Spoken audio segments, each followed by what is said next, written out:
All right. We'll give everybody a minute to come on in.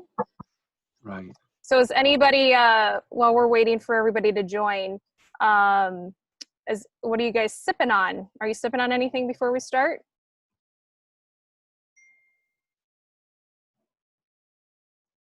So I'm sipping on, so last month we had Adam Harris with us.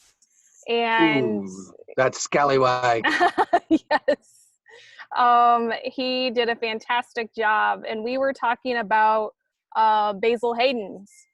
And so I had yet to have the dark rye. And so I picked up a bottle of that while I saw it. And yesterday was my birthday. And so this is my... Happy birthday. Thank you. So this is my birthday bottle to myself. So cheers to getting a little closer to 40. Yes, indeed. Be careful, because then eventually the higher numbers come up as right. well. Yeah, I can't afford the bottles that are aged to my birthday. It's a little too expensive now. And they get harder and harder as the years.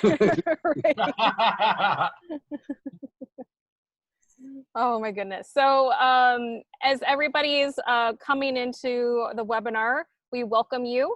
We're just going to wait a couple minutes as more and more people load in. And let us know what you're drinking in the chat. So we have a Q&A section. So throughout the meeting, you can list your questions. You can also chat with the other members on the chat. So this is going to be a new thing for us. This is the first time we're doing a Zoom webinar. So we're going to be looking forward to hearing your feedback to let us know how you liked this experience compared to our Facebook Live experience. One of the great things about this is that this is a private group, so members only, and this is also just a really great experience to have Simon from Beam Suntory with us, and we're welcome Chris Potter back from Beam Suntory as well. And Amy Gamlin is here, and she is representing the Gamlin family. Derek will be joining us in a few minutes. So, so thank you everybody who's joined us so far. And just a little bit of Missouri Whiskey Society updates. You all should have received an email on Sunday that kind of gave you an update of the state of things. So, you know, with not having Gamlin Whiskey House as our go-to site, we are looking at ways of adjusting the Missouri Whiskey Society. We have some really, really cool ideas, some that have been given to us by members, others that we've been developing on our own and with industry people like Chris. And so we're really excited to start seeing some of these ideas come through fruition. So just be patient with us, because some of the things that we're working on take a little bit of time to get the pieces into place. And so we don't want to say anything until we know that we can do it. So thank you for being this patient so far, and completely understand when you have questions. So just email us and we'll be able to help you out. We also announced this weekend that we had to discontinue the ambassador level.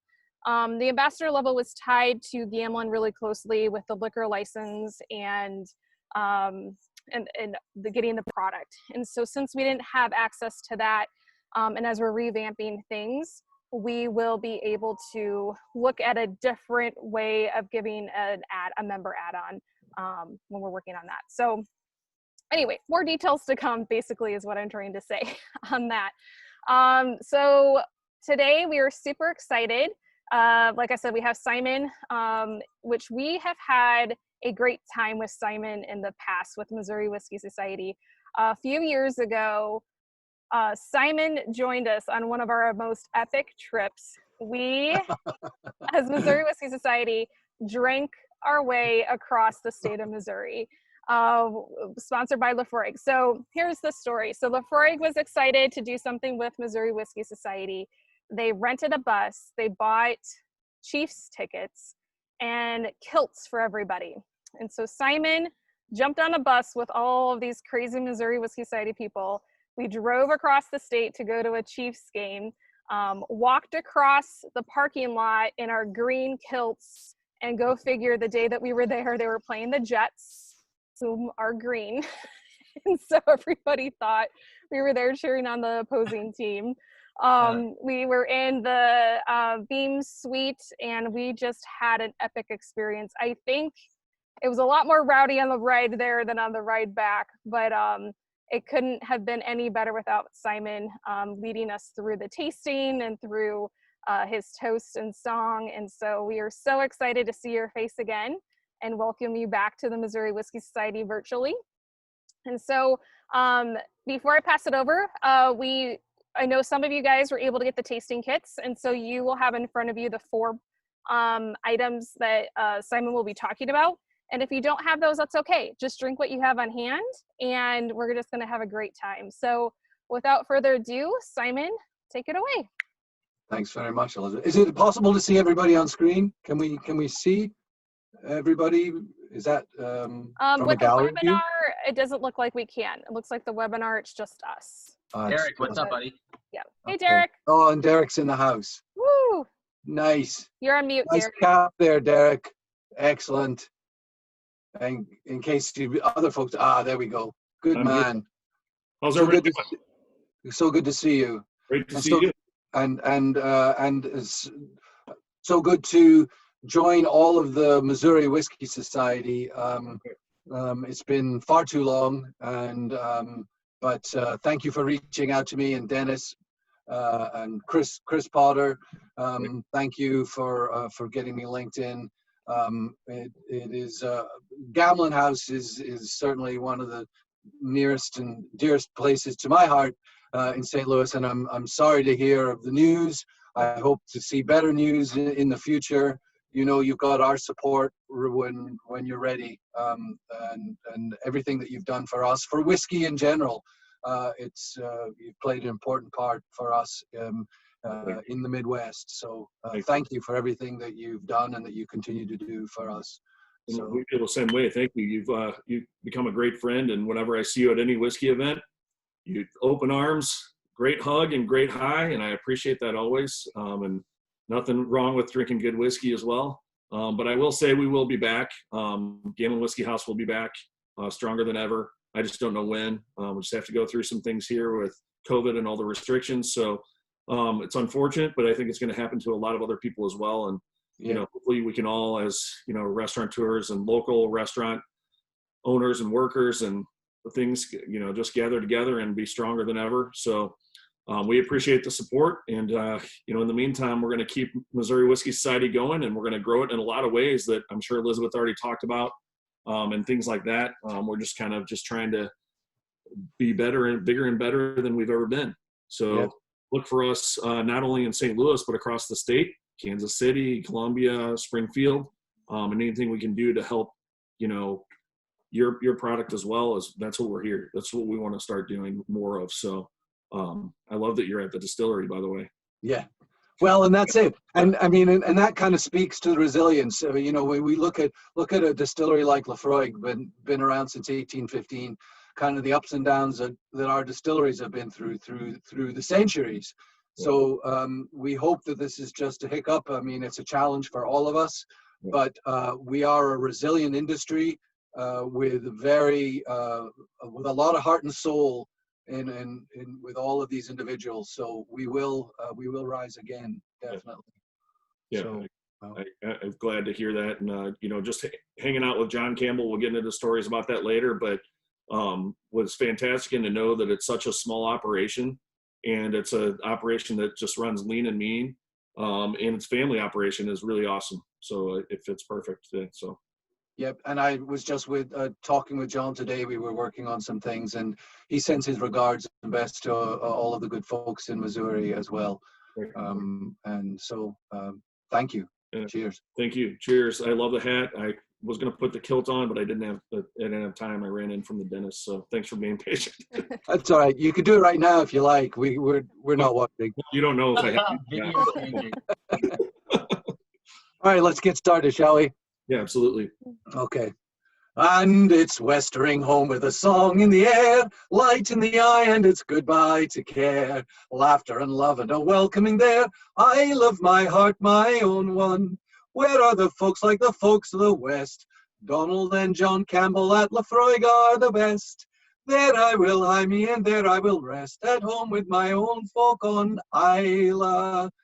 Yeah, it's a strange time, you know. I mean, here we are talking about Missouri, but also Isla itself. I was unable to be there for the Isla Whiskey Festival this year. And actually, I was supposed to be back again in the month of July for a cycling trip of the Western Islands of Scotland. Of course, all that's been put on hold. But we're all in the same position, so I think it's a great leveling field, and we've discovered virtual tastings, and it's certainly a new avenue to explore. Of course, it's not as fun as a hug and a clinking of glasses in person with all of you, but we've certainly done enough of that in the past years.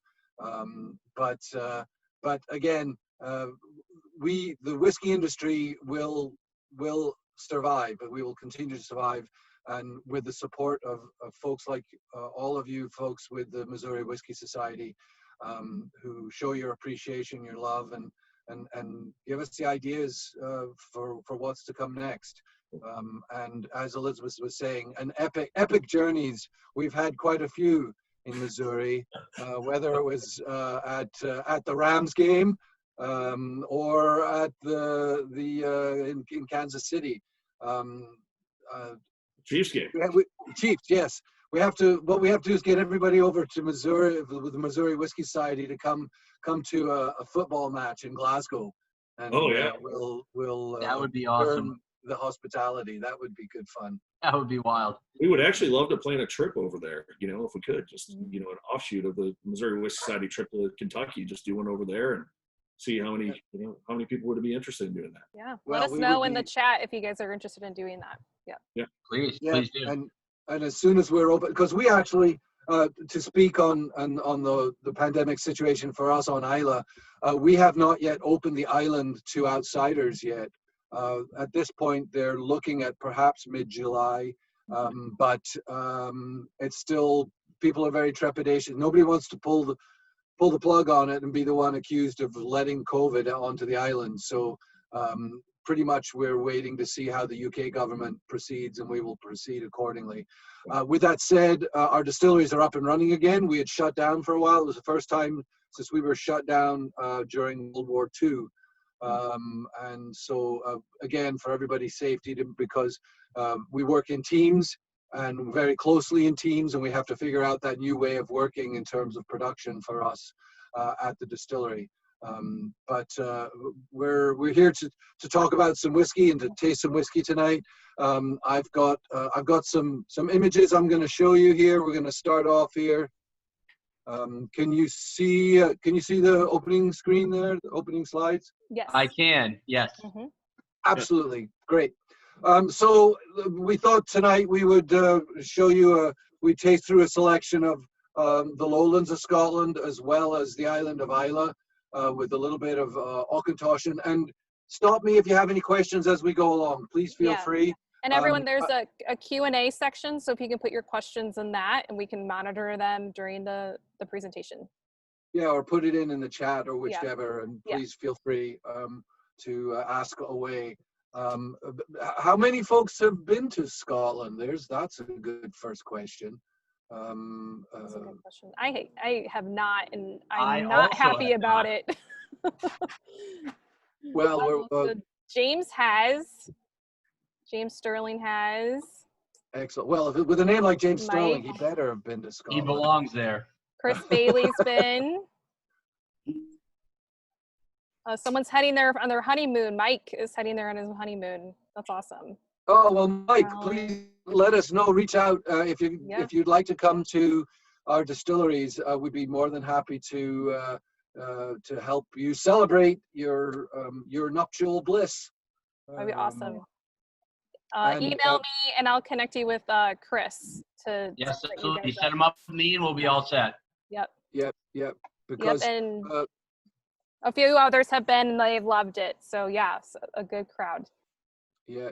Well, so we're looking forward to bringing everybody back again. It is a place near and dear to my heart. I've been in the US for a while now, but born in Edinburgh. My parents are from Glasgow.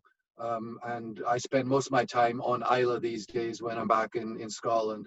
But it's a great place to visit, and with whiskey as the kind of the backbone, there's so much to see and do, and there's so much to see and do outside of whiskey. But we're not talking about that tonight. We're talking about Auchentoshan, Bowmore, Laphroaig. Let's see here. So a lot of you feeling with this isolation, you might be feeling like kind of like this. Somebody mentioned I looked a little different. It's because I've grown a little shaggy myself due to COVID, but we like the shaggy look in Scotland, and this is what we call this a Highland coo, which translates to a Highland cow, a Highland coo. And they're big and furry, and you don't want to mess with them. So who's talking about Texas? You don't want to mess with Scotland there. So if we look at single malt Scotch, if we kind of bring you back to the basics, here's a little: where does it have to be made? Product of an individual what? Made exclusively from what? Distilled in what kind of stills? Aged for at least so. Single malt Scotch has to be made in Scotland, of course. We are the only country that our native spirit actually is named after the country. Think about that. We are the product of an individual distillery. So Auchentoshan only makes Auchentoshan, Bowmore only makes Bowmore, Laphroaig only makes Bowmore. Made exclusively from what kind of grain? Malted barley. Compare that, you had Adam Harris on just the other week. Adam, of course, is talking about American whiskey, which bourbon by law is 51% corn. But for us, a single malt Scotch means that it is made out of malted barley. That's the only grain to be used. What kind of stills? Distilled in copper pot stills. That's what gives us. So one of the influencing factors that gives us the different flavor styles are the copper pot stills, because each copper pot still at the distilleries have their own unique size and shape, and that contributes to the flavor, to the mouthfeel, to the viscosity of the spirit. Those copper pot stills. How many years? Any folks out there know? Minimum of 3 years. And in what kind of casks? Oak casks. You know, we've tried others in the past. We've tried pine, but there's too much sap in the pine. Oak is a beautiful, beautiful wood. And particularly for you folks in Missouri, we love you guys because of your American white oak, of which the majority of it is harvested from Missouri forests. The beauty of American white oak is it grows very tall with very high canopy. So what that does for us in the whiskey industry and in the barrel industry, it allows for very long staves, clean staves that can be cut from those trees. Which then is great because then you don't get knots in the wood. When you get knots in the wood, you get a lot of leakage from the casks. So that's why you don't see a lot of Scottish oak, because Scottish oak, if you look at a Scottish oak tree, it doesn't grow very tall because it grows like this, because it's trying to find the sun, because there is no sun in Scotland. So it's a much smaller, dumpier tree, and has a lot of knots in it. So it's not good for making barrels out of. And bottled at a minimum of 40% ABV. I might have one other last little tidbit on here. Yes. In the U.S. market, single malt Scotch is worth over $1.3 billion to the U.S. market. Again, thank you, Gamlin's and Missouri Whiskey Society, for helping to contribute to that. So there's a question slash statement. Is it port made in Portugal? Yes, port is historically made in Portugal. It is they are terraced. Rather than you get the sherry comes from Oloroso, from the Jerez region of Spain. Port is coming from Portugal. Tends to be a little bit drier and sweeter versus a dry Oloroso sherry cask. So it was, when we look at the origins of Scotch, it's over 700 years old. The Irish monks were experimenting with different natural products, and barley was naturally fermenting in the field. When you boiled that barley, as the Irish were wont to do, they'll just boil anything and everything. They would boil the fermenting barley, and when they boiled that barley, the liquid it created, when they drank it, it gave them this ethereal effect. It in essence brought them closer to their God. So when we talk about spirits in its original context, it is those religious origins. So welcome to the Church of Auchentoshan, the Church of Bowmore, the Church of Laphroaig, where all your sins will be absolved. All right. Amen. Amen. I'll drink to that. So they traveled, and one of the first countries they came to was Scotland. On the one sunny day of the year, you can look south from our distillery behind me right now and see Ballycastle, Northern Ireland, just 35 miles away. We are that close to the island of Ireland, and that just far enough away, if you know what I mean. So they traveled, and they brought the distillation techniques, and they along with religion, and we decided to go the religion, the distillation way rather than the religious way. We took the next 700 years to perfect it. The earliest record we have, 1494, a friar John Core purchasing 8 bowls of malt to make aquavitae. Aquavitae is a water of life, and that's what it translates to. And in the Gaelic, it's uiscebeha, uisce meaning water, and beha of life. And over the years, it was shortened from the uiscebeha just to uisce, and then anglicized uisce morphed into whiskey, uisce whiskey. So when you're ordering whiskey, you're actually ordering water in the Gaelic language. And just as a point of interest, a bowl of malt is about 90 pounds. So the good friar was purchasing almost a little over 700 pounds of barley for medicinal purposes only. I'm quite sure of that. By 1505, the Guild of Surgeon Barbers were granted monopoly to produce and sell uiscebeha as a tonic. So that's when it went from the religious to the commercial. 1642, the English Civil War, the Scottish Parliament levied taxes on all the whiskey men. And this drove them mad, and it drove them up into the Highlands and out to the islands. And that's why we have such a high concentration of distilleries in the Highlands and on the island of Islay today, because you can see the tax man coming from miles away on his wee rowboat to come collect the taxes. So it's a perfect location to be in isolation. Folks on Islay, we actually invented social isolation because it was a way for us to make our whiskey safely. By the late 1823, there were almost 2,000 distilleries in Scotland. And when you look at Scotland, it's smaller than the state of Kentucky. Kentucky today has 10 plus distilleries and growing. We have over 130 distilleries and growing in Scotland. So score one for Scotland on that. Different regions, you get different styles because the climate is going to impact our production, but also the way people are going to drink the whiskey. The lowlands of Scotland is known as the Garden of Scotland. A lot of grain grown in this region. The whiskies from the lowlands, grainy, grassy notes, a lot of malt flavors. Auchentoshan is just in the north western corner of the lowlands, just outside Glasgow, just before you travel over the Erskine Bridge, which it's kind of the gateway to the Highlands. But the lowlands, there's a lot of calcium carbonate in the water, a lot of chalk.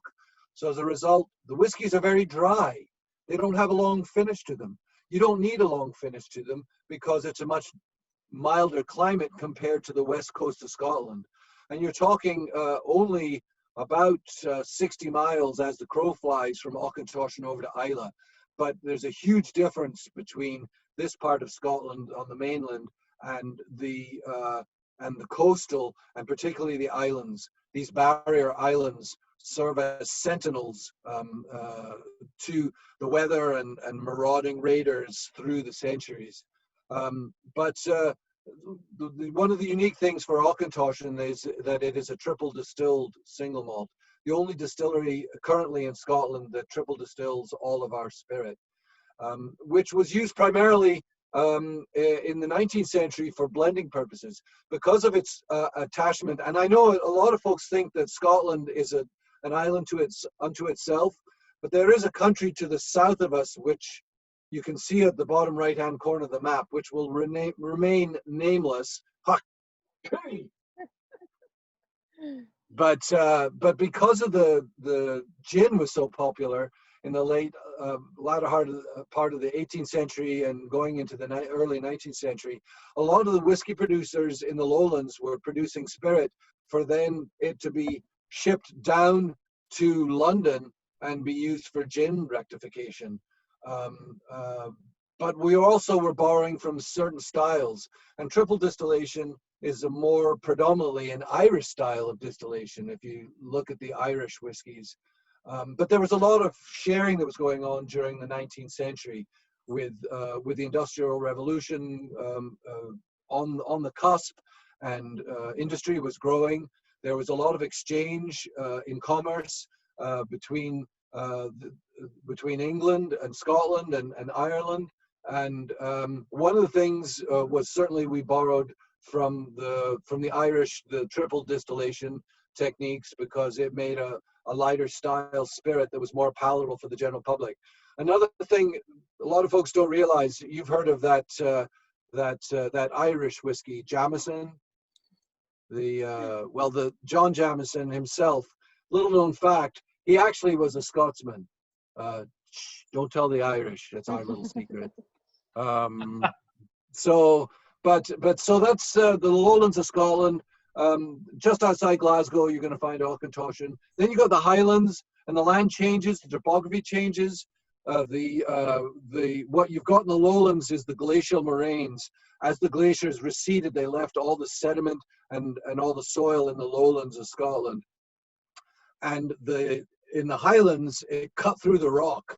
So in a kind of diagonal from left to right direction, and cut through. So you've heard of Loch Ness, and the different lochs are these valleys that have been cut by the glaciers as they receded, which leads to a very clean water source cut through the granite mountains, and it rains a lot and it filters down through the granite rock. The Highland styles are more floral honey notes, and that comes from the heather, which grows predominantly in the Highland regions. And then within the Speyside, that's a smaller sub-region. That was where the first licensed distillery in Scotland in 1823 was this tiny little distillery called Glenlivet. Heard of it? Mm-hmm. So it was known as, it became the Glenlivet because all these other distilleries popped up in the valley of the River Livet, many of them calling themselves Glenlivet, and so that's why it's known as the Glenlivet, to distinguish them from all the others that were trying to cash in on that Glenlivet name.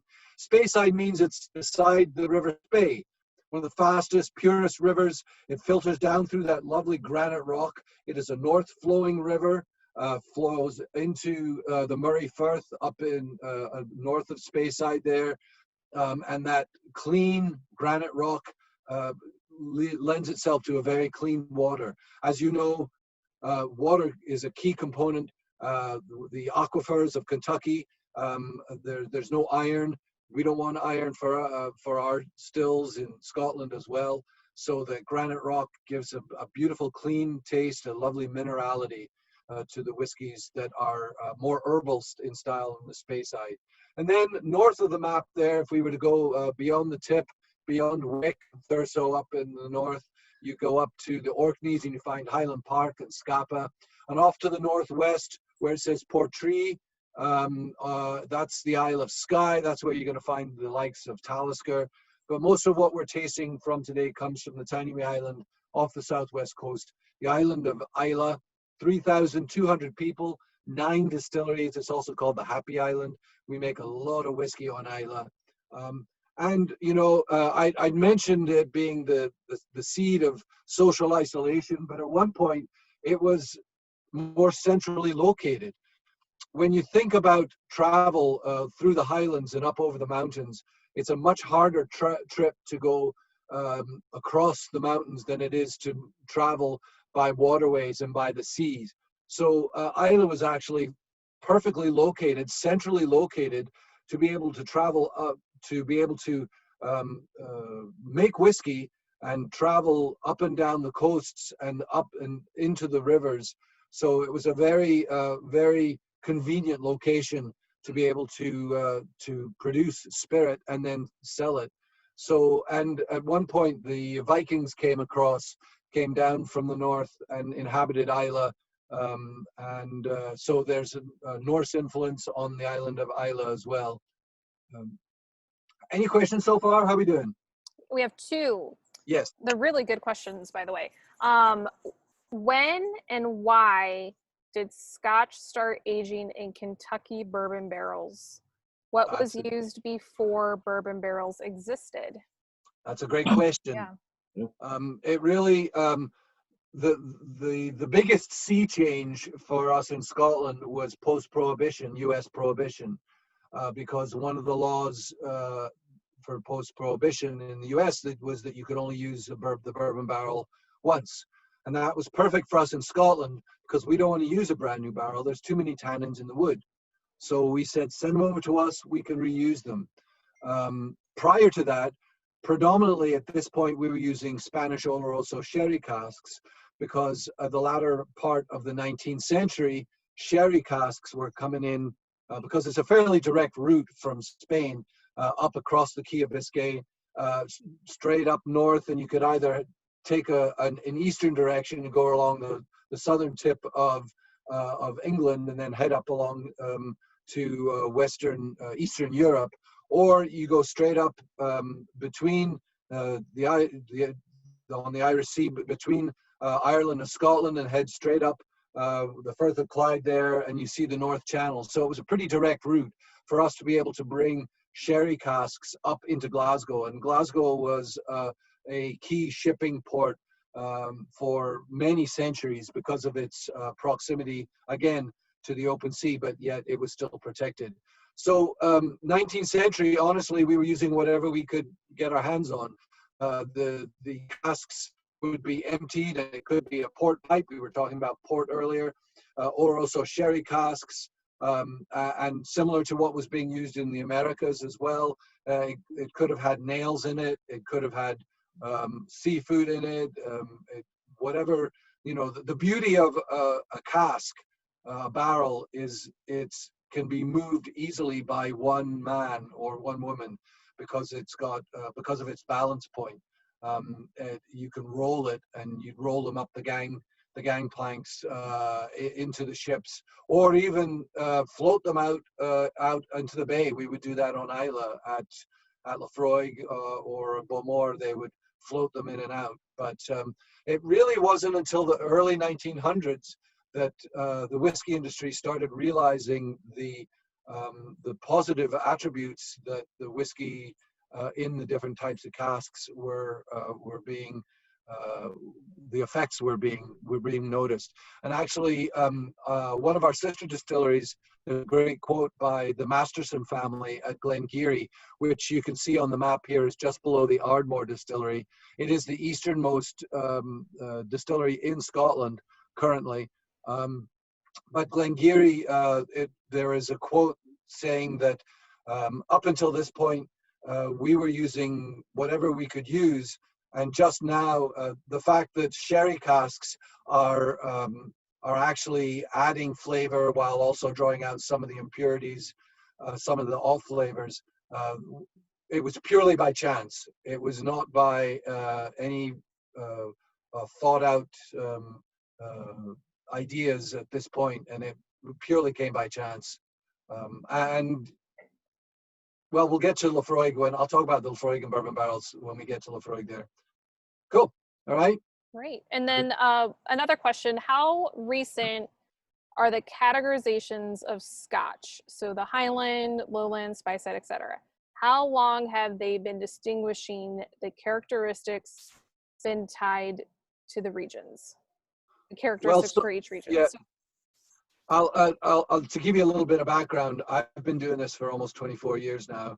When I first came in, I came in with one of the first groups with Diageo that was first promoting the classic malt series. For those of you that know the classic malt range, that was the Lagavulin, Dalwhinnie, Kalila, Royal Auchentoshan, what else? from just outside Edinburgh. So that was a bit of a marketing campaign, but I mean, people have long talked about the stylistic differences. Certainly the weather itself is going to impact the style of the spirit. You need a heavier bodied spirit. Glenkinchie's the other one there. And Talisker, of course. But you need a heavier bodied style from living in the West Coast and up in the Highlands. The lowlands, a lighter region, you don't need as heavy a style. So the climate kind of dictates the style of the spirit. Is it a bit more of a marketing campaign? Well, when you ask some of the folks, if particularly on Islay, if we were to age all of our whiskey off island, would it make a difference? They're going to say yes. And we do have some whiskey that is aged off island, and there is a definite difference the way they age on the mainland versus the climate that you're going to find on Islay. So climate does affect the style of the spirit. So these would be the small stills that the boys were using. This, when you look at the likes of the Johnson brothers who started Laphroaig back in, well, it says established 1815, but these are the size of the stills that they would have been using back then. I think you guys had one at the Gamlin house, something along this, a couple of them set up at Gamlin, but not very large, made small, easy to move, easy to hide. Because it was illegal, you needed to be able to move it quickly and easily. You're going to heat in the vessel down below on the left. You've got basically a beer in there. Now, back in the early centuries, they were also, just the quality of the spirit wasn't that good. They were also adding in herbs and different spices to be able to maybe give it a better flavor. But you're going to boil from down below. The heat's going to travel up over that swan neck into the condenser coil in a bucket of cold water, and then you've got the tap on the right of the bucket there to draw off your new spirit. Pretty easy to do, pretty hard to do consistently. We've been doing it legally at Bowmore since 1779, at Laphroaig and Auchentoshan since 1823. But I like to show this because the basic design hasn't changed. What has is the size to deal with the demand and popularity of single malt Scotch. So here you see our 5 stories that the Bean Suntory owns in Scotland. And as I mentioned earlier on, the size and shape of the still will directly impact the style of the spirit. The larger stills, you get a lighter, sweeter style because you're getting more contact, copper contact. The smaller squat stills that you're going to find, the likes of Laphroaig and Bowmore, you're going to get a heavier, oilier body. And also you'll see the Laphroaig has got a pinched column there versus Bowmore. It's a little rounder. It's a little bit more teardrop shaped. So we're going to trap in more of those flavors in the boil ball with Laphroaig, some of those heavier solids at Laphroaig, whereas with Bowmore, without that pinch, more are going to travel up over the top and escape. It's really cool to see all those next to each other. Mm-hmm. Yeah, I always get asked, so what's the main difference between each of the whiskeys? And it's a combination. It's a combination of size and shape of the stills. Glengarry's are actually fairly small stills, but we also have a very long line arm. The line arm is, if you look at the Laphroaig, that's a good example. It shows you that it's a little bit higher than a right angle, which is unique for Laphroaig, because what that does is that more condensate then travels back down into the boil ball, which gives us a sweeter style spirit, particularly with these smaller spirit stills. If you think about copper contact, you think about this conversations happening. Originally, you're talking about just beer when it first goes in the first still, but then it becomes a spirit after that. Excuse me, I got just some water here. And it's really Whiskey is very simple. It's all about adding water and removing water, and then adding water and then removing water. We add water to grow the barley, to start the germination, to get it growing, and then we remove the water in the malting in the malting process by drying it over the peat fires, and then we from there we're going to grind the barley down, and we're going to add water to that, and that's now the mashing process. We create the wort, we send it on to our stills, and then what do we do when we're distilling? We're pulling the water out, we're separating the water and the spirit. And then it goes into the barrels, and what happens then? Well, technically, we do add water to add filling strength, but then the barrels breathe, and they breathe a lot of that water, a lot of that condensate away. So and then we add water when we bottle many times, and then you're also going to add water when it comes to tasting your whiskey sometimes as well. So it's about this give and take with water. Water is our friend. It's there to help us. It just helped me out, actually. Are the numbers next to the stills the capacity per batch? Those are actually capacity per still. Per still. So Ardmore is a 15,000 liter still. Auchentoshan is 2,600. Glengarry is about 2,500. Laphroaig is at 4,000, and Bowmore is at 2,500 as well. They're much smaller stills. Ardmore is a beast. It's a big one, and it's a great Highland whiskey. Majority of Ardmore actually goes into Teacher's Highland Cream blended Scotch. But we've done in the last few years. There's one called Ardmore Legacy, if you're interested. It's a peated Highland, and Ardmore and Glengarry at one time were all peated Highland whiskies, and I'll talk about the peat a little bit later on with that. But Glengarry is it's our little gem of a distillery, and great little malty, buttery style spirit. 1799, the Glengarry distillery, and it's pronounced Geary, exactly the way it's spelled. So, moving on. Hey, one question. The copper, why is it so important for the still to be copper? Because it's cheap. It's also very malleable. It's easy. It's also because of its heat retention. And seriously, at the time, it was the best element available to us when we had the small stills. But also, you get what are called copper sulfites, which are going to pull some of the unwanted impurities out of the distillate as we're distilling. But it's also going to add some flavors as well. When you look at these copper stills, and when you're beside one, they are the thickness of a penny. That is how thick they run.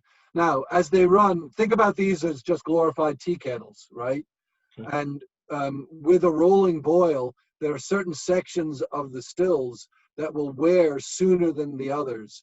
What we call the shoulders, the sides of those stills, get a higher concentration of heat, and it'll wear away faster along there. And up at the top of the line arm, right at the angle there, that is a higher concentration of heat as well. And we'll replace sections. Usually it takes about 14 to 16 years to wear through these stills. That's interesting. I haven't heard about that. Yeah. Yeah. Yes. I was wondering if it actually, helped the flavor of the Scotch. It does. Yep. Copper sulfites add to flavor. We don't talk about it too much, but it does. While pulling some of the unwanted heavier solids out, it's also adding some flavors to it. And you'll see with these photographs, particularly with the Glengarry there, you can see that middle section. It's actually the coppersmiths build them in sections, so we can replace sections rather than have to replace a whole still. Nice. Thank you. Yeah. So let's dive into the lowlands of Scotland.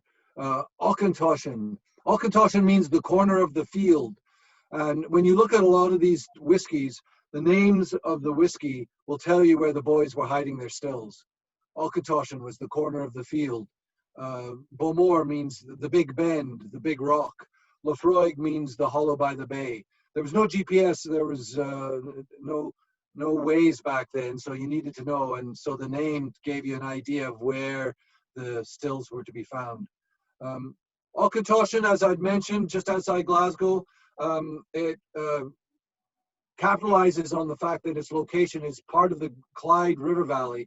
So you see the Firth of Clyde there coming into along the side, the west coast of the lowlands there by Ayr and Irvine, up around Greenock, and then the River Clyde will then cut into just right in through Glasgow there.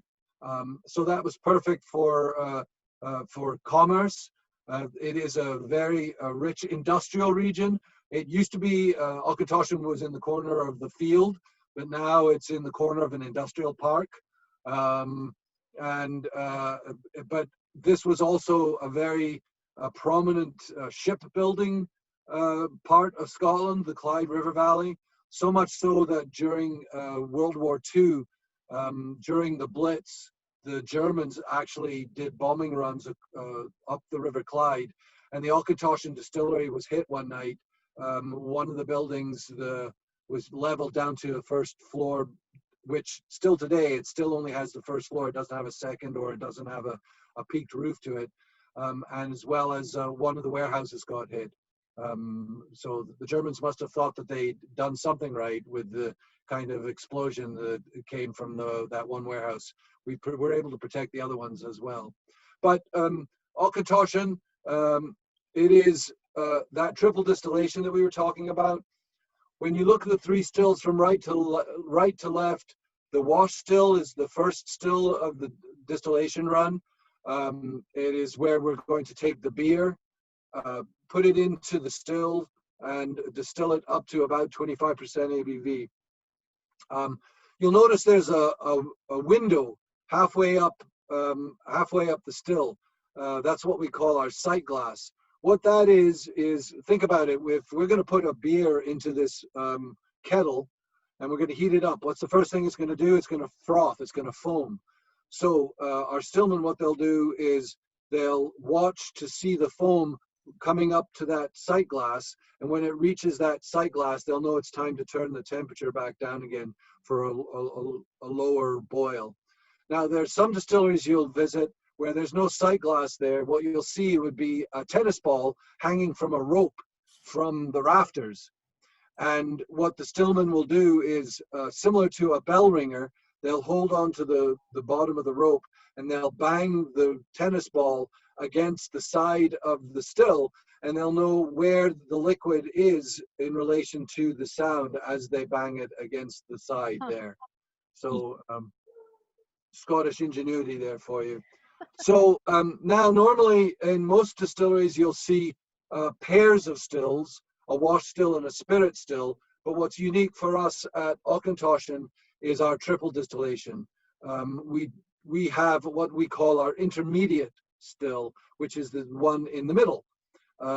So we're going to distill up to 25% alcohol, send it on to our intermediate still, where we are going to distill it up to about 62 to 65% ABV. Now, for most distilleries, that's the stopping point. But for us at Auchentoshan, we are going to send it on to our third still, our spirit still, where it's going to distill our spirit up to around 81 to 82% ABV. What that does for us at Auchentoshan is that higher strength allows us to extract more out of the wood. The lighter style lowland whiskies are very light in style. We have a beautiful whiskey that I've had cocktails in Missouri with you guys with, the American Oak. Very light style bourbon cask, beautiful whiskey, but that's kind of classic of the lowland style. So by distilling up to that higher strength, we're able to extract more out of the wood. And that's a key component for us in shaping the flavors for us at Auchentoshan.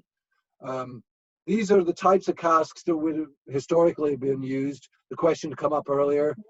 We've got the bourbon barrels at 200 liters, the quarter casks, which are smaller bourbon barrels at 125 liters, the Spanish or also sherry butts at 500 liters, and then you've got your hogshead at 250 liters.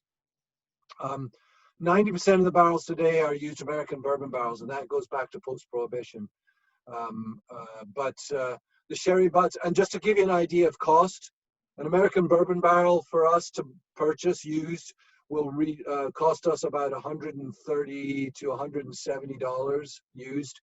If we were to purchase a sherry butt, it's upwards of $900 to $1,000. Oh, So wow. that's another reason why we're using more of the bourbon barrels, because they're cheaper. Also, the quality of bourbon barrels today, because the bourbon industry is doing so well, we are able to really be able to count on the quality of the casks. Sherry butts are much more suspect. The sherry industry is in a rapid decline. The quality of the casks have long been suspect, and it makes it much more difficult to invest all this money in a cask that you're not quite sure if it's going to help your whiskey or ruin your whiskey. So we have to be very careful with the quality of the sherry casks today. And that's why some of the distilleries have their own bodegas. Macallan is a good example of that. We actually work through a third-party vendors for us with our sherry casks from Spain. So with just looking at the barrels, when they're purchased, they have to be reseasoned, or do they have to be reconditioned before everything's put in it? Because I know they dry out really pretty fast. Yeah, well, so there is at Laphroaig specifically, what they'll do is they'll dump in Kentucky, they'll put a plastic bung in, and they'll ship them whole. Okay. So the boys in Scotland, they pull that bung out, and 200 liters of fresh Kentucky air come rushing out. Okay. There are some distilleries that break them down, the barrels down into what we call shooks, which are the individual staves. They'll ship them over that way. We ship them whole, and we'll do a pressure test to see if the seal is still good. Some distilleries do what's called dechar rechar, which means they're going to scrape the char out and refire the wood. We're not going to do that. We're going to pretty much just take the casks as they are, make sure that they're sealed tight, and if not, then do repairs that way. It's cheaper because as I mentioned, the quality of the casks are so good these days. Yeah, that's great. Mm-hmm. Great. Well, I just want to be mindful of our time, and we also oh my goodness. Yeah. We haven't had any whiskey yet. Oh my God, I've been going on. No, it's great, but I know that there are some people that have some beautiful things in front of them that are anxious to taste. And I'm one of them. Me too. So here we are, thank goodness. You're all so quiet, it's hard to tell. So our first whiskey is well worth the wait. This is Auchentoshan 12-year. This is a combination of bourbon and sherry casks. This is a beautiful 12-year-old. Now, when we say 12 years, we're using a combination of 12, 13, 14-year-olds in this bottling. Have a nose of that. And when you're nosing, number 3, everybody. On your samples, it's number 3. Thank you, Elizabeth. Yep. Sorry, I didn't mean to interrupt. Okay, no worries. So this one, we're going to start with the Lowland. It's the lighter style. This one is bottled at 40% ABV. Have a nose. Now, when you nose it, open your mouth, get your nose in the glass, but part your lips. It's not very sexy looking, but the whiskey it tastes sexy. And by opening your mouth when you nose it, it's cutting the alcohol. You're getting more of the flavors, less of the alcohol. And that classic Highland style, there's the floral, the honey notes, but there's also, there's some, with the sherry cask, we're getting a little bit of some fruit notes to it as well. And I'll offer our first toast of the evening. And when you're tasting, place the glass more towards the middle of the tongue, because when you sip at the front, you get the sweet, which is fine, but you're also getting the heat. The alcohol sensors are in the front part of your mouth. So by sampling, tasting middle of the tongue, more of the flavor, less of the burn. Here's the toast. May the best you've ever seen be the worst you'll ever see. May a moose never leave your pantry with a teardrop in his eye. May you all be hale and hearty till you're old enough to die. I wish you all the best as I wish you all to be. Cheers. Cheers. Love that sound. Man, It's nice. Very easy on the palate. very nice. Lovely finish. A little chewy, a little dryness, and that's coming from the sherry cask. Now, if you've got some water, all these whiskeys take water differently, and they take water differently for everybody here, so it's a matter of personal preference. But water is your friend. It changes the viscosity of the spirit. You find more of the depth of the spirit that way. When we're sampling in the warehouses, we're nosing the casks. We would make it to lunch if we're actually tasting. But when it comes time to actually taste, we will add water and bring it down to 20% alcohol. So you find the depth of the spirit that way. You find all these other flavors that are deep within that whiskey. So this is Auchentoshan, beautiful whiskey. A lovely way to kind of start the evening. There's a little bit of, there's some citrus notes on this as well. Now, a lot of you have a hard time pronouncing Auchentoshan. So I put this mnemonic together. Think Sir Sean Connery, Auchentoshan into the river much easier than you can. Okay. Man. So now every time I see him, I'm going to want to drink Auchentoshan. Perfect. That's great. So that's Auchentoshan from the lowlands there. Now we're going to move. And how much time do we have, Elizabeth? Because We're good. I just wanted to make sure. I mean, we're fine. Okay. I want to make sure people were sipping. Yeah, good. That keep me honest. Yes, I appreciate that. Any questions so far? Well, we've had some. Anyway. There's one, but I'm going to save it to the end. Okay, cool. Yeah.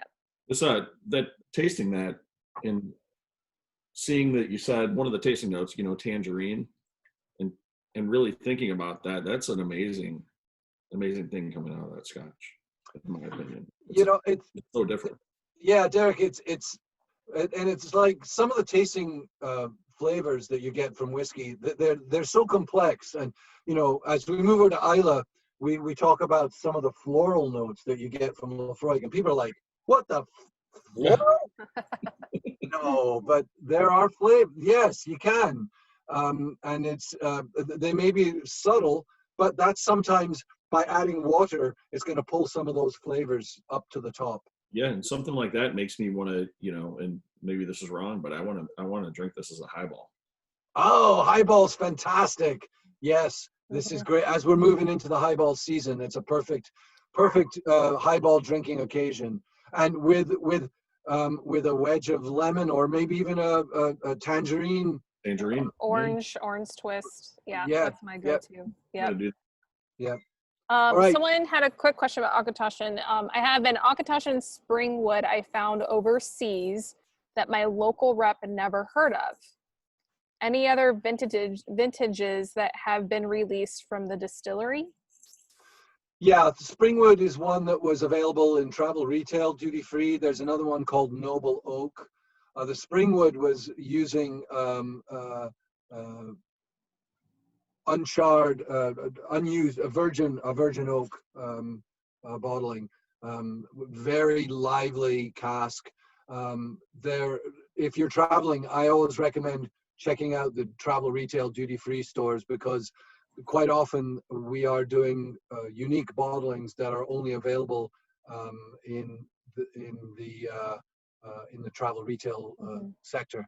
There's another one called Blood Oak, which is a wine cask.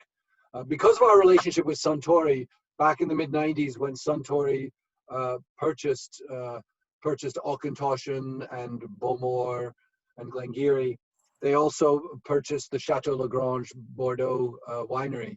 So we have a relationship with that winery. So a lot of the wine casks that you see from Auchentoshan and some of these, and Glengarry, as well as Bowmore, come from the Chateau Lagrange Bordeaux winery. And that's because of our relationship with the parent company. Very nice. Okay, so we mentioned, as the crow flies, it's a 20-minute flight from Glasgow to Islay, if the plane can land. All right. Oh, Or can't you wait to drive. visit. We make it worth your while. Or you drive up into the Highlands, up across along the sea locks to Loch Gilfed there, and then that pink, that's the Mull of Kintyre. At the southern tip of that Mull of Kintyre is where you find Campbelltown, with the likes of Springbank and Glen Scotia there. But from that section, that's where you're going to take the ferry over to Islay. Now, the Johnson brothers, when they were going to and from, I think I've got a slide, it would take them the whole day to get from Islay to the Mull of Kintyre, to that pink region there. And then it would take them another week to get over the mountains over to Glasgow. And again, this is why it was so centrally located. It was so much easier to travel by sea during this period. So traveling to Islay, the Johnson brothers would have been sailing, and some days they were unable to sail. Even today, with the large ocean-going ferries that you see on the right there, are stopped by the storms that blow up very quickly and very dangerously in this western part of Scotland. And so the Johnson brothers, in order to make the trip, they needed something that calmed their nerves and settle their stomach and take away the queasiness, take away that nausea from the ocean-going voyage. So what they said is, what you need is a dram of mine. And that's where the term Dramamine comes from. Oh, really? Oh. Yeah. No, that's total bullshit. I totally believe that. There's a lot of bullshit this evening. You're gonna have to figure out what's real and what's I'm true. totally gonna take that as truth. I'm gonna tell That's people awesome. that. Well, if I have a choice between Dramamine and a bottle of Laphroaig, I'm reaching for the bottle of Laphroaig every time. I think Then when mid 1800s, the steamships came in. That's what you see in the bottom here, Vital Spark. That sped up the speed of commerce changed because of that, and it was much easier to get to and from the island to the mainland due to these ships. And then, of course, today the ocean-going ferries. That one on the top right there takes about 40 vehicles, but gets pushed back quite often because of the weather. Yes, we get 320 days of rain and 45 days of sunshine. Oh, nice. Depressing. And you'll see the southern portion of the island is where Laphroaig, Lagavulin, and Ardbegg's located. The central portion where that notch is cut out on the west side, that's where Bowmore's located. And then the island that you see in the top right, that's the Isle of Jura, which is a volcanic, extinct volcanic island, which has one distillery, 200 people, and 5,000 red deer. And it's where George Orwell wrote 1984. So here, again, we were just talking about the distilleries on Islay. Bowmore is located on what's called Loch Indal. It's a sea loch, it's a lake, a sea lake. It's a protected harbor, so it made sense that when Bowmore was first started, the village itself, made the most sense to, the first village on the island was in 1750s. But you also see the different distilleries that are available on the island today. And here, just to give you a sense of, this is how much whiskey is produced on the island today. Over 20 million liters of spirit. Amazing. And Laphroaig is one of the larger ones. Kalila is the largest at 6,500,000 liters. That's liters per annum is LPA. And they're a workhorse for Johnny Walker. It's a major component for Johnny Walker Black is Kalila. How do you say it? The one on the top right, Bunnahabhain. Bunnahabhain. Say that when you're drunk a few times. Bunnahabhain. Bless you.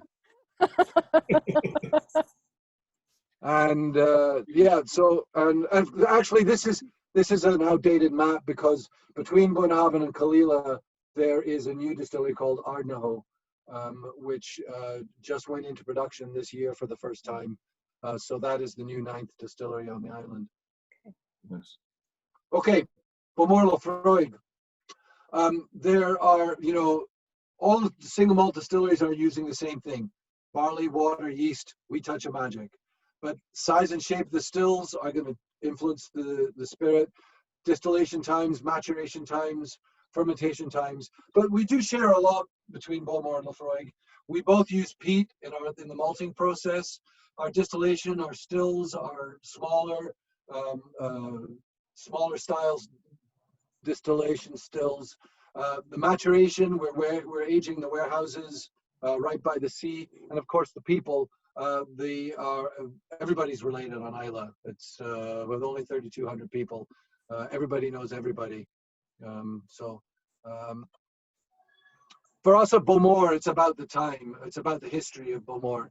Bowmore is has the oldest licensed warehouse, Scotch warehouse in the world.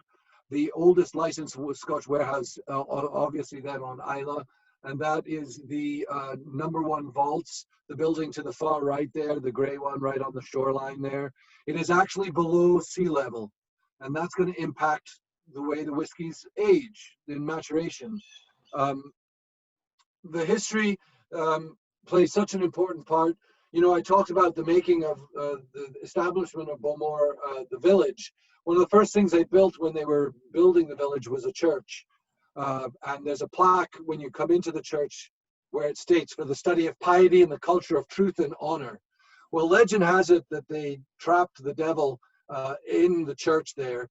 And the reason they were able to trap him was because there's no corners for him to hide.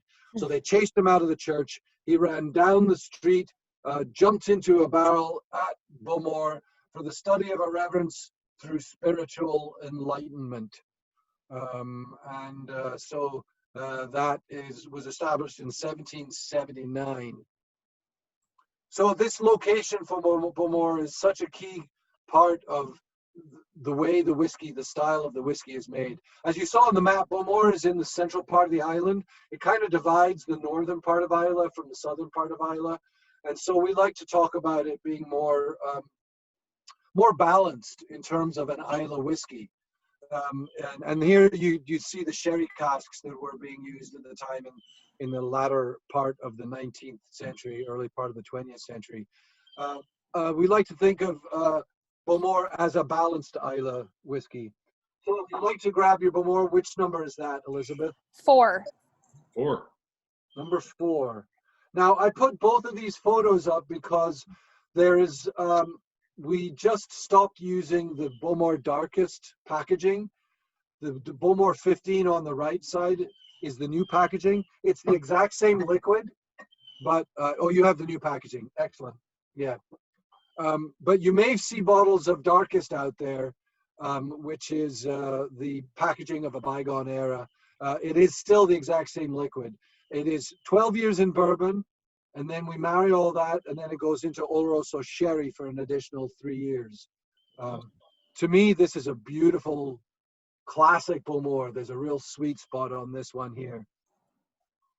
Not as much smoke because of the location of the distillery and the way we dry the barley and the maltings, and I'll talk about that a little bit later. But these dark chocolate notes, and I'll offer you a toast. So now we need to toast to the Spanish in their sherry. Otherwise, we wouldn't have this cask, this bottling here. And it goes like this. Saluda, dinero, amor, y el tiempo para conquistarlo todo. Ay, ay, ay, ay, ay, ay, ay. Health, wealth, love, and the time to conquer all. Cheers. Oh, Cheers. Awesome. Sound effects. I like it. Well, we technically can't cheers even if we were in person, so it's better than nothing. Oh man, that's incredible. I love that. Oh, now we're seeing a big difference between a combination of bourbon and sherry with Auchentoshan, and now the bourbon and sherry with Bowmore. There's some smoke there, not a lot of smoke. Oh, that's awesome. You know, a lot of people think all Isla whiskeys are going to be Laphroaig 10-year, and you guys all know, you've tried enough of them to know that there's quite a variation in terms of the styles, as well as the type of casks are going to influence the amount of smoke that you're going to get. Bourbon barrels, you're going to get more smoke. Sherry casks, you're going to get less smoke. You're going to get more the influence of the sweetness of the sherry. And this is just what do folks think of this one? You enjoying that?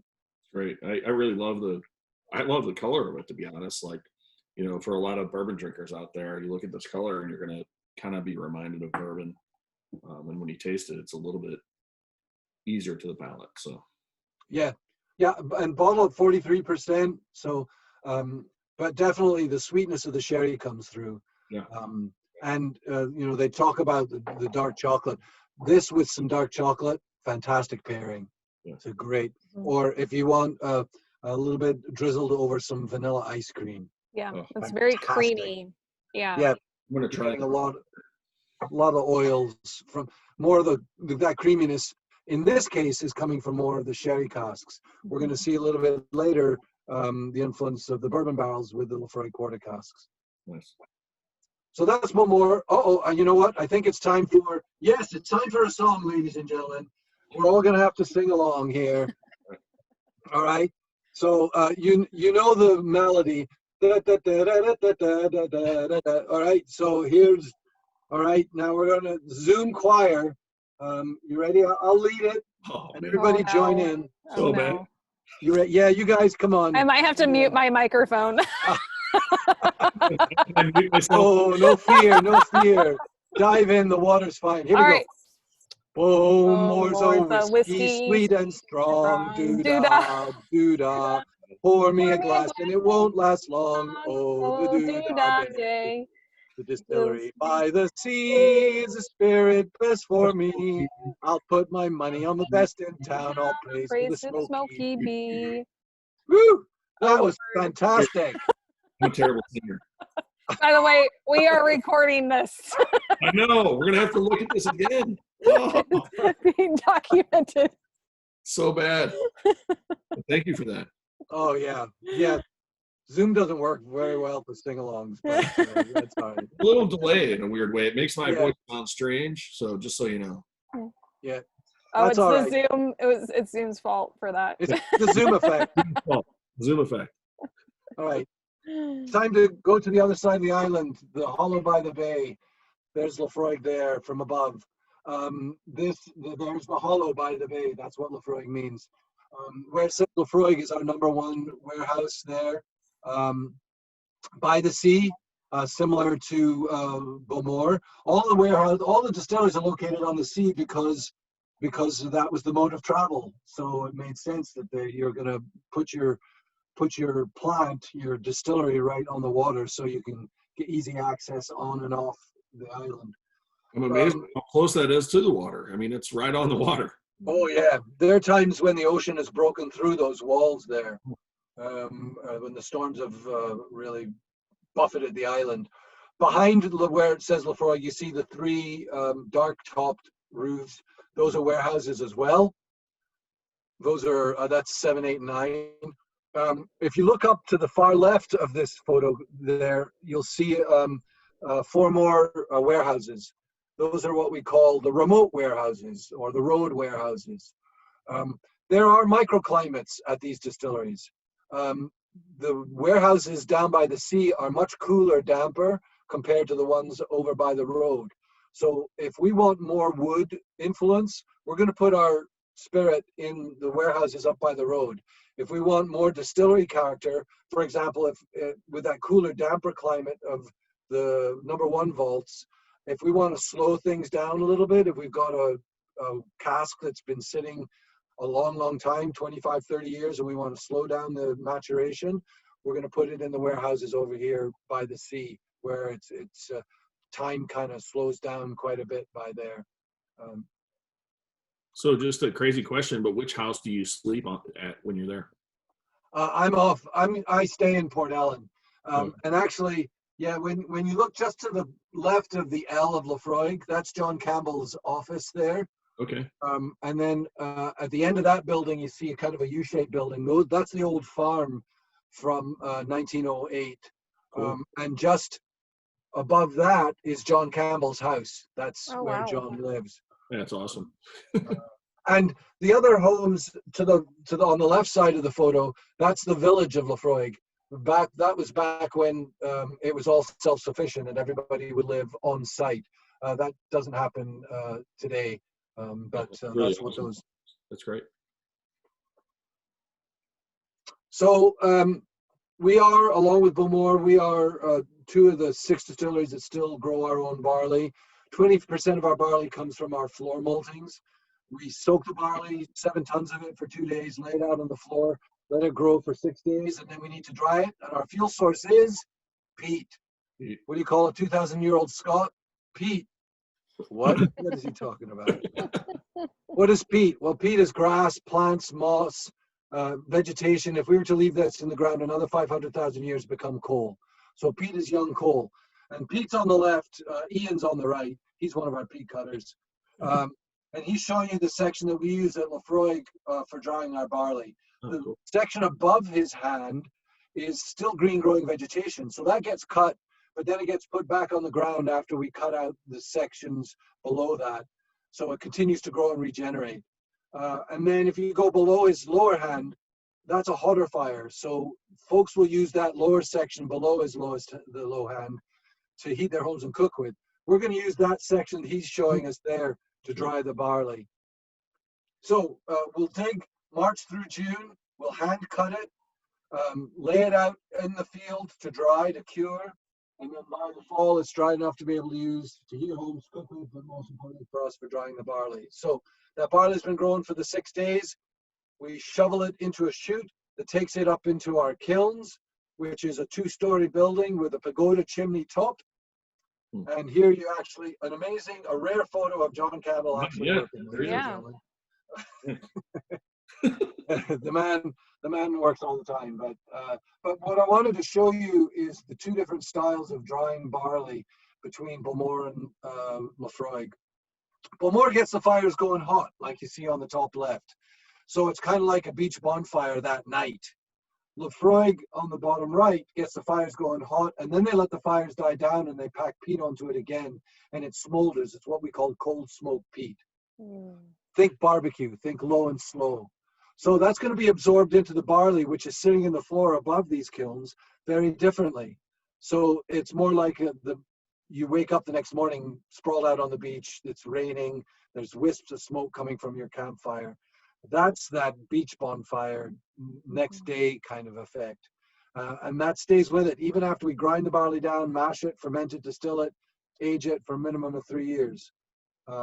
So that is one of the key separators for us for Laphroaig, is that we dry our barley first over the peat with that cold smoke peat versus the hot smoke peat of Bowmore. And then after distilling in our copper pot stills, it's going into the wood. We're using Maker's Mark bourbon barrels. And again, for about 30 years now, we've been using the Maker's Mark barrels. The quality of the casks are fantastic. So it makes it easier for us to really predict how the whiskeys are going to age in these warehouses, in these barrels. But that's not to say, you know, there are some casks that are anomalies, and those ones we'll put off to the side. So Laphroaig Select. Laphroaig Select, let me grab something here. And that's number 1. Number 1, okay.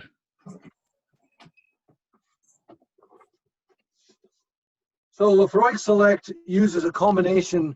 We're selecting different types of casks in the maturation of this whiskey. So these are the 5 casks that we're using. 2 different types of sherry, Oloroso and PX. 2 different size American oak barrels, 200 liter and 125 liter. And then we're using a new American oak cask, which hasn't had anything in it, virgin American oak. It's charred, but we are not putting any liquid in it. So those 5 casks are going to give us these 5 different layers of flavor. And this is actually more similar in style to the way whiskeys were bottled and sold back in the 19th century. They weren't sitting around waiting 10, 15 years back then. They were bottling it right from the barrel, or they were marrying different barrels to create new flavor profiles. So a no-age statement whiskey like we're tasting with Select and we'll taste with Quarter Cask is actually more historically accurate to the day and to the period. It's also called Select because when we first started deciding on this bottling, if you're lucky enough and you come to the distillery, did the tour, we invited you up to the manager's office had 6 samples laid out blind. We asked you to taste them and tell us which one you liked. And this one was the winning selection. So that's why it's called Select. So let's have a taste of it, shall we? And that's number 1 on your tasting, Matt? Yes. All right, so here's the toast. Let's hear it. Here's a bottle and an honest man. What would you wish for more? Who knows when his life may end, what his share may be a care. Then catch the moments as they fly and use them as you ought. Believe me, happiness is shy and comes not always when sought. Slanja. Cheers.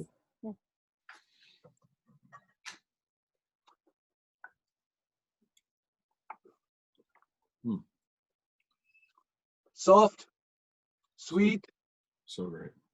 just a whisper of peat. Mm-hmm. I call this one my breakfast Laphroaig. Yeah, very nice. I have a question about it. Yes. Oh, sorry. Go ahead, Elizabeth. Oh no, go ahead. I'll go after you. Okay. So when I taste it, a lot of people would describe it as smoky, right? But for some reason, after years of drinking a lot of whiskey, this tastes more like salt than smoky. Is it from the sea that like it imparts into the peat that brings out a salty, or is it a smoky flavor? Yeah, the salinity is, well, when you think about the peat that we're using, is there's seaweed in the peat. So there's a saltiness in the smoke. But also in the warehouses by the sea, we were talking about this earlier, in terms of location. These warehouses, the island's only 20 miles by 25 miles across, and you're stuck out in the middle of the Atlantic. So that salinity is coming in through the casks, and it's being pulled in because some folks think it may be in the water itself, but it's the peat. And there's a difference between peat and smoke. Smoke tends to be more woody. Peat is a little bit more seaweed, a little funkier, a little marshier, and then there's a saltiness to that as well. And that's why I asked the question, because when you initially drink Laphroaig, of any Laphroaig, sometimes people are saying like that's too smoky or it's too peaty, but they typically say smoky. But once you get past that and you think about it as a different flavor, then you start to really crave it and like it. So the way that happened to me actually is John Campbell asked me to drink an entire bottle with him. Once I did that, I started craving the flavor instead of like thinking it's an off-putting like taste note. It actually was something that I started to crave. So I think that happened to my mom as well. This is her favorite Scotch. Was it? Because she got past that point of thinking that it's just too smoky and off-putting, and thinking about the salinity or something else that makes it a little more palatable. Yeah, Derek, that's such a great point, because that people have that negative experience, and I say have a second taste, and have a third taste, because then you start to find the other layers. It is a beautifully layered, and the 10-year is a classic. I think somebody's got 10-year. They're enjoying a 10-year tonight. But the younger whiskeys tend to be a little bit more forward. This one isn't as forward smoke as the 10-year. You're getting a little bit more sweetness. This, to me, is a little bit more sherry forward. But the smoke is there, definitely, compared to the Bowmore.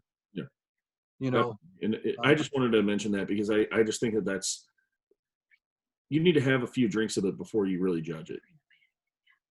Yeah. Well, and sometimes that's hard to do with a lot of spirits. People these days instantly want to get it, and as we all know, it takes some time. Sometimes it takes years to find the flavor, the flavors in it that you enjoy, and that's the beauty. It's going back. I know in this isolation, a lot of people are cracking open a lot of bottles that they've had hanging out in their basement for a long time, and rediscovering some classic whiskeys that are really they just hadn't touched in a while, because they thought it was only one thing. And then as your palate changes and as you mature, you are also going to have a different experience with it as well. So it's not just the whiskey changing, but it's you changing as well. Yeah. Hey, Derek, remember our first Whiskey Society holiday party? We did the Laphroaig video. Yes. Okay, do you remember what we were tasting for that? It was the introduction to Laphroaig Select, actually. No way. There's no way. Okay, because I was really anxious. When we poured the samples, I mean, I didn't take a sip of it because when I had that Laphroaig the first time, I thought it tasted like a basement, like a musty basement. I didn't know which one it was. When I'm drinking this right now, it's delicious. There's a brightness to it. Like, I don't know what happened. I don't know if that was a different Laphroaig that we had that night, or if my palate has. That's why the party was developed, because they wanted people to actually taste something that wasn't necessarily off-putting, is a little more palatable for the mainstream, maybe, right? Is that what it was? Yeah. And the other thing too is this is great for cocktails. Laphroaig Select is fantastic for cocktails.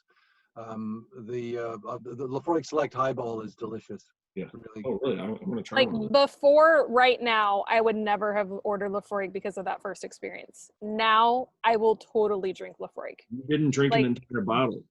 Well, I'll have to get another bottle. Try that out. Challenge accepted. It is great. It's fantastic. Yeah, it's very good. Very good. Yeah. And I like the saltiness comment. I think that's true. Like, it does, like, I would want to eat fish with that. Like, that's delicious. Yeah. Oh, that's a nice pairing. Mm-hmm. Well, food of the region goes well with whiskeys of the region. We have fantastic scallops. I mean, John Campbell used to be a lobster fisherman, but the food of the region just marries beautifully with the whiskeys. Yeah, seafood there's got to be great. Yeah, oysters the size of your head. Yum. That sounds great. Okay, so this is me on my way to school. No, but these are actually the quarter casks. These are the barrels that historically were being used to bring the whiskey to market. 2 men could lift one of these and put it onto the side of a pack horse to bring to market. So this was we started working on this 15, 16 years ago, but it didn't come to market until about just under 14 years ago. And that's quarter cask. This is, hey, just a little tidbit for you. If you like the quarter cask and you see it in the stores on the shelves, on the tube there, where there's a little watermark just below where it says quarter casks, the perfect marriage on the tube. Check out the watermark, because the first year bottling of it on just the tube, not the bottle, they spelled whiskey wrong. They spelled it whiskey K-E-Y instead of K-Y. Hmm. So if you find one that's got this one, that tube there. Amy's gonna look at it. My eyes are better. The other thing I'm gonna ask you to look for in that tube, can anybody find the bottle floating in the waves there? Oh. On the tube. Oh, right there. Well, yeah. Oh, right there. Very nice. Right here. You want to show it so everybody can see it? Yeah. There's a little message in the bottle there. Drink me. So quarter cask, one of my favorites. We were talking about creaminess in the 15-year Bowmore. Yeah. There's a creaminess to this one as well. But what we discovered, the quarter casks, is that we did some experiments early on, and we let them sit too long in the quarter casks, and you might as well have been chewing on the side of your desk. There was so much wood.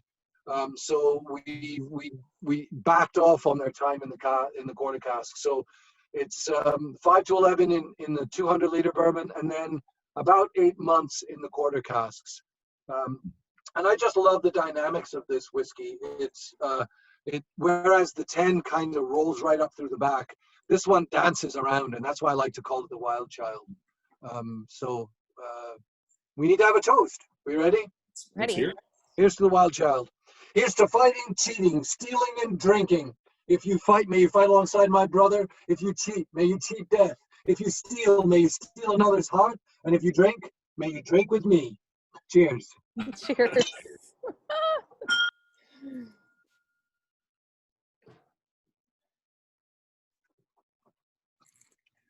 I like that one better, I think. Oh, wow. Different taste That's very experience. nice. All same liquid, but now you get a big burst of sweetness and a touch of smoke, and then it goes dry. Yeah, Very that's dry. delicious. I used to hate Laphroaig, and I have totally changed. That's it.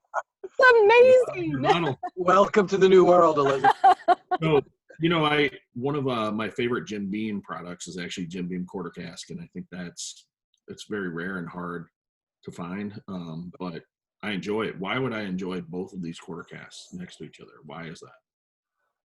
Well, one of the reasons this Laphroaig quarter cask is as popular as it is because you get more of the bourbon influence. Yeah, maybe that's So it. I think you're for a bourbon man, I think you're getting more of the vanillins, more of the caramel, the lactones, the coconut notes. But there's also a creaminess to it as well. And right about now, I'm a Canadian whiskey man, by the way. Just pardon? kidding. No, I'm just kidding. Well, so but I feel another song coming on. Oh, yes, I geez. do. All right, Here, you gotta help me sing. Yeah, come sing along. Okay, more people will help. okay, you ready? Hey, wait. Give me Wait, one what's second. is there a, Okay. okay. You ready? Okay. Yeah, you have to sing along, Amy. You ready? Here we go. Glory, Glory, glory, glory, hallelujah. The taste of Laphroaig will never fool ya. It's a garbage can on fire. The smell of burning tires. It reminds me of my home. Cheers. Oh, cheers. Thanks, Amy. Oh, that was an That's octave too even high better for than before. It's so bad. My kids are walking in, watching this. Come on. There's a reason why I moved my dog in the house for this. Look at that. Goodness. 10 people dropped off right after we started singing. Yeah, I realize we've gone a little long here. Yeah. There's John. There's the man himself. It is. And I know he's. That's a young spent some good John. time. That is a very young John. Yeah, he just turned 50. He just celebrated 25 years at Laphroaig. Great. Wow. Will you please will you please say hi to him for us whenever I you will get absolutely, yes. We'll be there sooner than later. And come check out your land. Make sure you become a friend of Laphroaig. I'm sure you guys all own your own square foot of land. Yes. Yeah. I think I did that. Yeah. Excellent. Yeah. Come. We'll put you in your boots. Give you a flag. Shove you out to the field, and you go find your plot. And if you're Love it. geographically challenged, you can GPS it now. So. Nice. Oh, that's awesome. So this is a few years ago, and I'll just wrap it up soon. We invited a number of friends to come for a gathering. 300 people showed up. 10% of the population of Isla showed up. And everybody got a pair of boots and a glass and a flag. We went out, marched out, spelled out FOL. The old group was a little rowdy for a while. It looked like FUL. It's just a long message. That's 10% of the population? 300 people. Wow. That's awesome. Yeah. But there was a gentleman from the Pacific Northwest who was a lifelong friend of Laphroaig who had passed away the year prior. So one of his wishes were that his ashes be spread on his plot. So as ambassador, I carried his ashes, and we spread his ashes and raised a glass to his spirit. To me, that speaks to the passion people have for this whiskey, that they'll travel the world and beyond for a dram of the finest. So we don't call it Pete anymore. We call it Larry. That's awesome. That's pretty awesome. I mean, to have had that moment, I mean, for you to do that, that's pretty amazing. Yeah, we get people engaged on the plot. Mm-hmm. We get children conceived on plots. We are the only distillery that carries the royal warrant, and it's definitely something that we are very proud of. It recognizes sustainability and contributions to the community.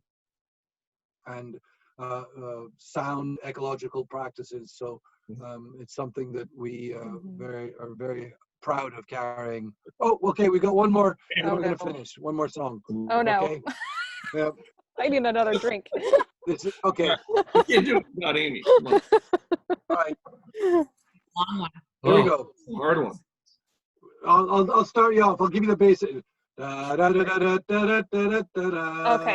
Okay. Okay. Now the last part. If you don't like it, we'll kiss my association with you. Laphroaig Select. Okay, so that's the last part. Ready? Here we go. We're gonna send you off into the night. We've come from the cold and frozen north for booze. And Laphroaig is the whiskey that we want. We choose. We choose. We love Laphroaig when it's in in glass. You don't like it? Well, kiss my association with you. Laphroaig's the booze. We choose. Okay, that was horrible. That was really bad. It's so bad. I'm sorry. It's my fault. I'm not a singer anymore. Oh my no, goodness. we get a lot of rainbows in Scotland. The pot of gold at the end of the rainbow. That's fantastic. Okay, so I have a good question I wanted to hold for the end. So from Brandon, of all the distilleries and variants within your portfolio, Simon, which of them is your absolute favorite? And we won't tell, do you have a favorite outside of your portfolio? I do, and I have to say Laphroaig, and because it is my family. It is a distillery that I've been a part of for going on 14 years now, and they are my family. So it's as simple as that. For me, there's a couple of distilleries. I'd choose between two outside the Beam Suntory portfolio that are my favorite. A couple of my favorites. One is Springbank from Campbelltown, because they screw the world. They will make what they want when they want. And then the other one for me is Talisker on the Isle of Skye, which is one of the most magical islands aside from Islay in Scotland. So yeah, Talisker and Springbank. Excellent, excellent. Well, this, as always, is very amusing and educational. So thank you. Well, thank you, and I'll send you off with one more toast, okay? And it goes like, well, Slàinte of course means good health, which is so important today. It's more important than it's ever been in just during these times. But here's the toast, and it goes like this: to the cause that needs assistance, to the wrongs that need resistance, to the future in the distance, to the good we all can do. Slàinte. Slàinte. Thank you, guys. Thank you so much.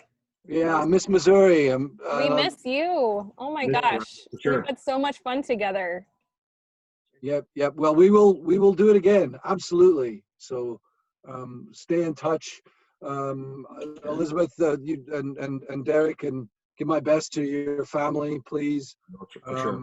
And let's get you guys over to Scotland sometime. Definitely. Can't And wait. I'm serious about, like, planning a trip to go over there, because I think that just from what my mother and my brother said, they had the most fantastic time, and they really haven't stopped talking about it. Anytime we drink any kind of whiskey, they talk about that trip. And I think we need to do that as a team, Missouri Whiskey Society. Cheers. Well, we'll take good care of you. Yeah, I know you will. All right. All right. Well, thanks everybody for joining us. And like I said, we are working on some big changes and some exciting things with Missouri Whiskey Society. Just give us some time, because we have to work through these details that take time to get to. But we are excited for the future. And just if you have any questions in the meantime, you know how to reach us, and we'll be happy to answer them. So good night, everybody. Yeah, thank you so much. I appreciate it. All right. Cheers. And, thank you to Christopher Thank you. Potter, Thank too, you. for helping set it all up. Oh, All right. yeah. Cheers. Have a Cheers. great night, everybody. Good night. Bye. Everybody. Cheers.